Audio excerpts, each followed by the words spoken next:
Hey guys, this is David Knapp. Here we are. Final interlude of aberrations. After this, we get into Requiem of the Damned, the second half of this book. This one is called Journey's End. Teenage male looks like an attempted suicide, a voice said quickly. Perry blinked as they rushed him down the hall. Bright lights flashed above him. We gotta get these wounds closed. He's gonna need blood. Someone should call his parents. Perry looked over at Death. He smiled and disappeared with a wink. Perry slipped into darkness.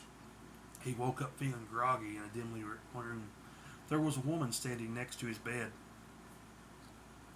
Perry tried in vain to focus.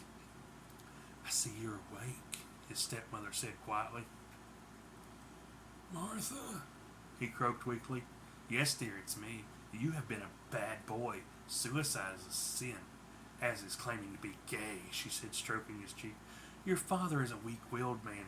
He said that you were gay and that I should accept you. He's proud of you, but he doesn't have the will to do what must be done. Perry was weak from medication and severe blood loss. Martha Carson had been married to Perry's father for 6 years. Unbeknownst to them, she was the half-sister of Heidi Flint. She shared in her sister's zealotry.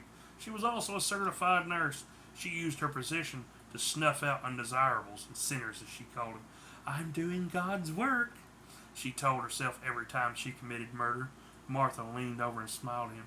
Death is the only way you will be rid of your disease, she said, injecting him with a concoction of chemicals. He began to jerk as the seizure set in. Code Blue! She shouted as she pretended to save him. Doctors flooded in trying to save the troubled youth, but Martha had perfected her craft. He was pronounced dead at 11:55. Death sighed and shook his head. I told him he would die tonight. Perry was buried a few days later. His tombstone was the 10th on the row that he had bled.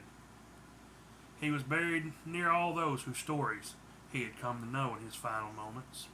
At the service there was a man no one saw. Beside him stood 10 people.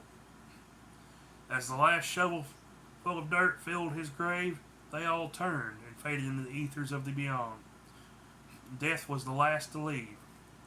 I am neither cruel nor forceful.